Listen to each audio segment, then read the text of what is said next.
формула.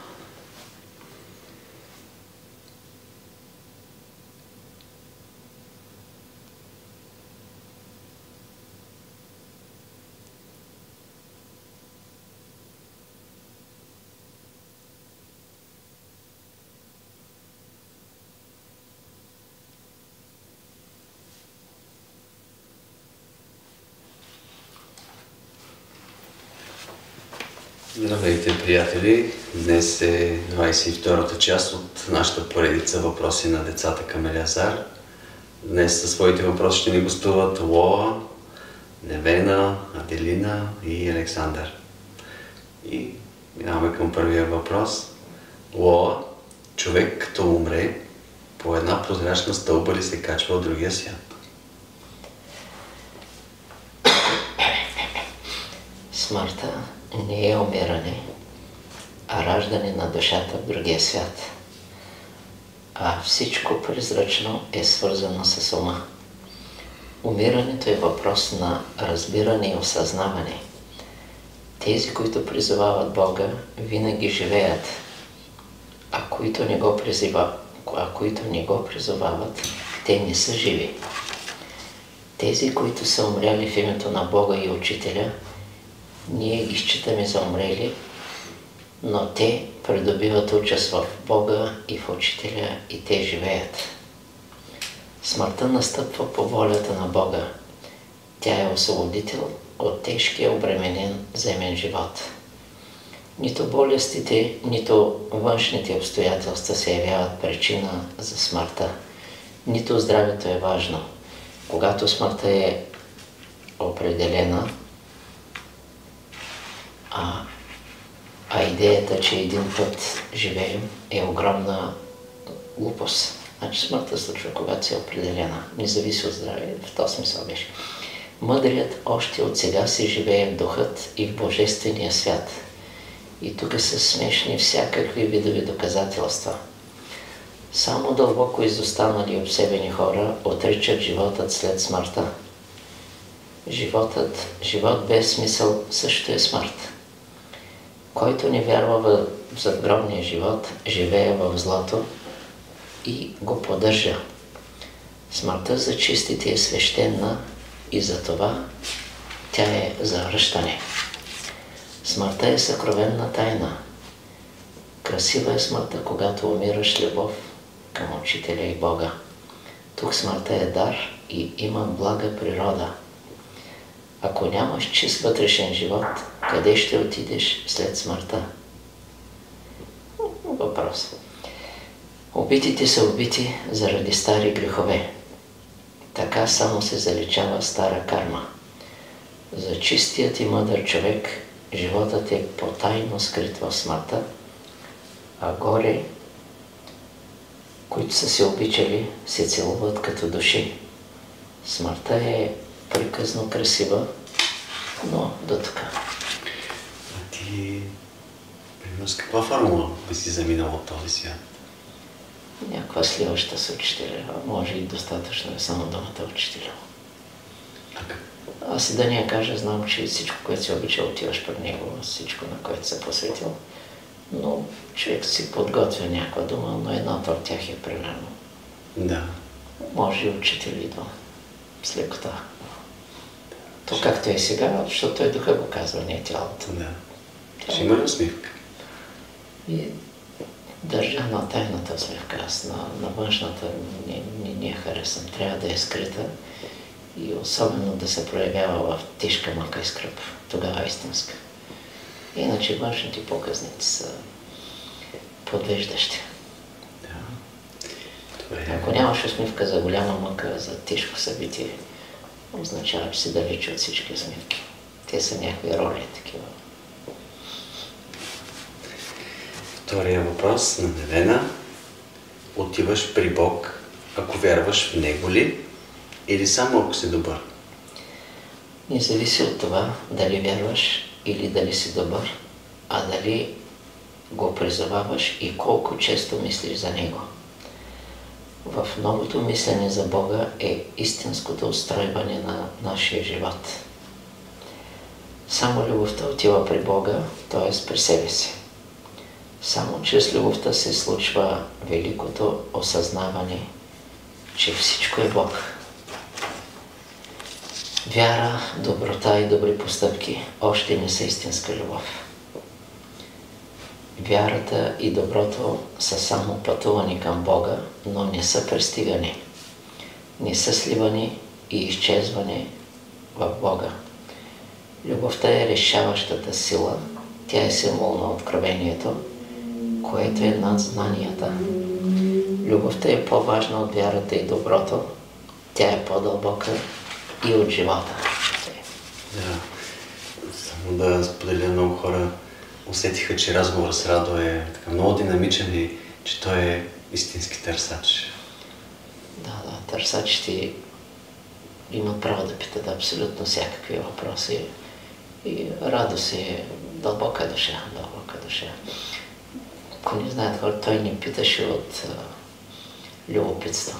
А от какво? Искаше да разбере любознание, това е съвсем друг подход и такива хора се отговаря. Разговорът беше към 50 минути и имаше около 46 въпроса и отговорът и добре ги отигра на всичките. И усетих, как мината, нали беше къдна шега. Да. Така кратък приятелски разговор, пък се оказа, че... Ина даже тази, която Той е голям, натрупала е Радата. Да, даже Ина, която е ученичката на Садгуру, каза, че самата тя искала да зададе подобни въпроси, но не би се осмелила никога и някак си... Откъде тази смелост в Радо? Точно търсача може. Той гори. Той си беше огън, че аз много се ухаресвам. Просто е дълбока душа. Да, благодаря ти. Аделина, третия въпрос. Нашата Ади. Може ли една кратка молитва да спаси от дяволите? Има случаи, когато кратка и концентрирана формула, молитва спасява, но какво правим през другото време? Защото дяволът не почива. Той няма почивен ден, казва учителя. Дълбокото спасение е не само молитви, но и живот в Бога. Ако не се научим да живеем в Бога, ще станем врагове на себе си. Трябва да се научим да живеем в Бога, Божието присъствие. В това Божие присъствие Сатана е всякога унищожен, т.е. в смисъл отстранен. Там, където е влязал Бог, злото умира. Освен кратката молитва, още какво би препоръчал? Кое е важното? Освен молитвата. Старанието на подхода. Отношенията, защото отношенията също са думи, също са излъчвания и ако те не са правилни, точно там е силата на постоянния зикър. След време се вселява Бог и всичките ти проблеми, всички постъпки, всичко на место, всичко коригира и той, като почне да се вселява и карми заминават, и болести заминават, и проблеми заминават, и няма какво да питаш, нали? Това е сила. Те суфите ни питат какво да правят. Навсякъде. Те въобще не живеят в света. Те си живеят в Бога и се връщат пак пред Него. Дяволите пред какво са прекланяти отстъпват? Пред Бог в човека. Не признават човека. А демоните? Те също. Нямат никаква власт, нямат където е Бог. Добре, благодаря ти. Четвъртия въпрос на Александър. На какво е символ окото в пентаграма? Ако нарисуваш пентаграма върху себе си, пази ли те тогава? Първо, окото е всевиждане. В очите на човека трябва да се вижда, че Бог говори чрез него. Окото в човекът, това е чистото съзнание, а това е господарят на злото. В това око, в това чисто съзнание Бог се образува отвътре. Окото във висшия смисъл е виждането на Бога и на древния път. Истинските очи са наситени с светлината на Бога, а не с някаква си наша светлина. Окото е висша тайна, то може да поведе човека към Бога. Христос избра своите ученици с окото на сърцето си, с окото на Бога. Ако нарисуваш пентаграма в себе си, пази ли, За да ти пази пентаграма, ти трябва да си жива пентаграма, т.е. любов, мъдрост и истина, или поне честно да вървиш по този път и да го осъзнаваш. Това е божествен път, а не човешки. И тук водач е Бог и учителя, а ти си служителя на древния път. Между другото, скоро е така непринудено. С един командос от Варна, имало 4 по 12 командоси, аз не знаех, мисля, че са само 12. Той ги напуснал, защото идеалите нещо там, но попаднал на интернета. И казва някой път такива дълбоки неща казваш и когато е придружено казва с очи, с концентрация и тъй смисъл така действа. Схванал е такива и много интересно говореше. Даже това ли ще мама, аз как ти си изпреварал, бъдеш такъв човек, сега много странен разговор беше. Както и да е, нали? Не бях срещал те, знаех, че има командоси малко, ама случи се така една среща, както и да е. Но начинът, по който говореше, дълбоко е страдал, дълбоко е разбрал нещата, влязал и начинът на мислене има нещо, което... Това е истинските хора, просто. Днеска много ми хареса, като каза, че след време може да е като заглавие някоя книга "Мъдростта на безкрая". Много красиво. Да. Това за дзен, би ли споделил за дзен? Какво е дзен? Да, това аз не мислех, нали, мисля, че на 27 септември, нали? Да. Ма не е взето още или залата така. 27 За скоро. Всичко е наето. Да. 27 5 часа, пак септември, да. Да, около 5 часа. Значи дзен, защо скоро правя, да, много красиво казано, много е тънък дзен, не мога да го разберат. На 40 години го изследвам. Значи дзен е вход без врата, полъх без вятър, море без вълни, учение без писания и забележи любов без тревожене, без тревоги. Това е всъщност, което Христос каза, моето иго е леко. Това е дзен. Те просто го живеят, те си живеят тук без края и горе, бе, те не са тук. И християни и други хора не могат да разберат такова нещо, защото там кръщение, ритуали, свещите и всичко е толкова паднало, толкова невалидно. Те са просто естеството, изначалния живот, те го живеят и това е лекотата. Те живеят, всичко приемат с лекота. Те са в този изначален живот и това е мъдростта на безкрая. Много тънък е дзен, скрит. Там Бог е в другият, нали, ако не го приемеш тотално, не можеш да го изследваш, даже не можеш да го разбереш. Това е постоянна будност и осъзнаване във всеки миг, това съзнание на високо ниво. Така, какви писания? Нали, те казват, че писанието е самия човек. Ти си Библията. Каква друга Библия? И твоето ежедневие е писанието. Страшен е. Моля те само да кажеш нещо за 26-тия старец. Той ли те повика, ти ли го повика? Как се докоснахте? Кажи нещо за него, моля те. Той чрез учителя. И аз не помня много. Тръгнаха 5 страници страшна мъдрост и спряха. Нали, има си време сигурно, но той надминава нещо дълбоко. Света не е готов. Той е готов, но света не е готов. За мъдростта? Да. Много прекалено дълбок. Той е върховният, който е минал Голготи. 40 Голготи.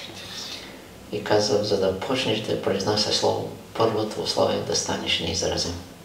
Като безкрая. Иначе нямаш право да говориш. Много тънка мъдрост, която не я помня, но беше нещо за древността, което не е за описване направо страхотно.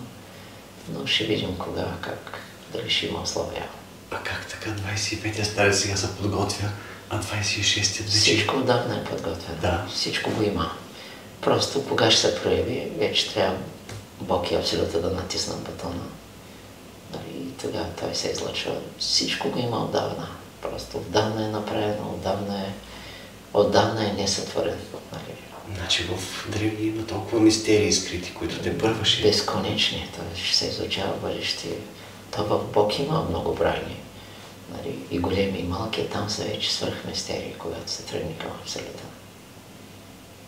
Да, благодаря ти. Само да кажем, че през месец юли ще ни гостуват със своите въпроси Сияйна, Йордан, Изабела, Аделина и сме избрали въпроса на Изабела. Защо формулите се казват формули? Как така точно формули? Ще обясниш, нали? Да кажем само, че стана въпрос преди това в разговора, че на 27 септември за събитието и среща с Гуру, темата беше мъдрост, деня е събота. Около 5 часа. Да, събота. Да знаят хората, които се подготвят. Да, входът е свободен, ще го обявим в последствие с писание 8. А ти всъщност ще изнесеш за дзен, така ли си избрал? Не, мислех, ама получи се друго. Така поговорки на народи по-концентрирани, малко от аполонитянски има. Това е обширна тема. Аз смятах главно мъдростта на учение Тибет, Индия, будизма, ама тръгна друга линия, пък на и след време може пак да продължи. Нещо като мъдростта на безкрая. Нещо, да, подобни таки финни неща, така. Да. От народите. Да. Ами, благодаря ти.